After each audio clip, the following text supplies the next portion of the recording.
देखिए, माननीय मुख्यमंत्री जी ने जो प्रदेश में माहौल बदला है, सिर्फ भाषणों की बात हम नहीं कर रहे हैं जी। डेटा हम आपको बताएंगे कि लूट में, हत्या में, डकैती में, छिनैती में, जमीनों के कब्जे में लगभग 80 से 90% की कमी आई है जी।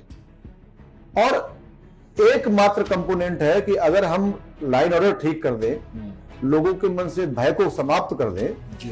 तो बहुत सारी चीजें अपने आप चल पड़ती हैं और मुख्यमंत्री ने वो किया है। ये बहुत बड़ा कंपोनेंट है। मिट्टी में मिला देंगे। मिट्टी वो तो असेंबली के अंदर उन्होंने कहा। बड़ा प्रेरित लगते हैं आप मुख्यमंत्री जी से। ये प्रेरित है, उनको नजदीक से देखा है, उनको उनके जैसा हो पाना तो बहुत कठिन है। बहुत बड़ा उन्होंने त्याग और तपस्या करी है, तब वो वहां पहुंचे हैं। लेकिन जो उनका आचरण है, देखते हैं, वो जो कहते हैं उसको करते हैं, ये हमने पाया है। और इस कारण से हम लगता है कि आज की तारीख में जो उत्तर प्रदेश का माहौल उन्होंने बनाया है, वातावरण जो बदला है, वो लोगों के दिल के अंदर है। 24 में बदल गया था। जब 24 की आप बात करेंगे तो बहुत सारी चीजें 24 के संदर्भ में कही जा सकती हैं। विपक्ष ने एक भ्रम बनाया लोगों के बीच में और बहुत बड़ा भ्रम बनाया संविधान को लेकर। आप ही बताइए, जो लोग संविधान बदलने की बात करते हैं कि भारतीय जनता पार्टी संविधान बदल देगी जी, बाबा साहब ने इतना कमजोर संविधान तो नहीं बनाया है।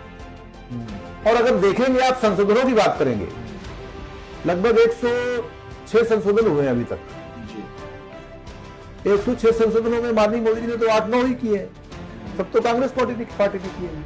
और जो मोदी जी ने 9 किए हैं, वो चाहे महिला आरक्षण से संबंधित हो, चाहे अनुसूचित जाति के आरक्षण को बढ़ाने का समय हो, चाहे एनईपी वाला बात हो, तो इनको आप देखेंगे तो किस संदर्भ में वो परिवर्तन हुए हैं, समय के हिसाब से परिवर्तन जरूरी है। हुए हैं। और वो जो कर गए 90, उनको देखिएगा वो क्या क्या किया है कि कैसे किसी की तिजोरी भर सकते हैं, कैसे किसी का धन बचा सकते हैं, कैसे किसी का रजवाड़ा बचा सकते हैं। इसके संशोधन हो, इससे तो अंतर साफ है और वो पब्लिक देख रही है। तो ये जो भ्रम बताया उन्होंने लोगों के बीच में संविधान बदलने वाला, इसमें कहीं ना कहीं से लोग फंसे, जिस कारण से हम लोग चुनाव हारे। और उसके अलावा दूसरा कोई कारण नहीं। झूठ की हार नहीं जो है बार बार नहीं चढ़ती। वो भाजपा की नजर में ऐसा हो सकता है कि भ्रम है, जनता ने तो वोट दिया जान के। हालांकि पीडीए दमदारी से चला 2027 में और अखिलेश जी के जो रिजल्ट है बढ़िया रहे। इसके 2 कारण हो सकते हैं। एक हो सकता है कि जो आपने कहा कि नैरेटिव गढ़ा गया संविधान बदलने का, उसका फायदा मिला, पहला। दूसरा एक कारण लोग और है, मतलब आम जनमानस के बीच में, कि योगी जी दमदारी से लड़े नहीं, क्योंकि टिकट उनके हिसाब से हुए नहीं। इसको कितना सख्त मानते हैं? ये बिल्कुल, देखिए, भारतीय जनता पार्टी में किसी के हिसाब से टिकट नहीं होते हैं, यही तो खासियत है। योगी जी के हिसाब से भी नहीं होते हैं, किसी के हिसाब से नहीं होते हैं। पब्लिक अमित शाह जी तय करेंगे, अमित शाह जी भी नहीं तय करेंगे। हाँ। पूरी तरीके से मैंने बताया कि यहाँ का कार्यकर्ता तय करता है कि कौन चुनाव लड़ेगा। नीचे से पूरी ब्रीफिंग होकर के जाती है, तब चुनाव होते हैं, तब कैंडिडेट तय होते हैं। तब तो शाह जी के यहाँ चक्कर लगाए बेकार है, फिर तो बेवजह जो है बुके लेके जा रहे हैं लोग।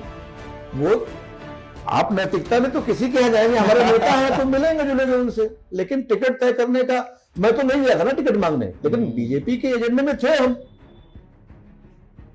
टिकट मिला ना मुझे। ठीक बात, इसकी कहानी बताइए, टिकट कैसे मिला?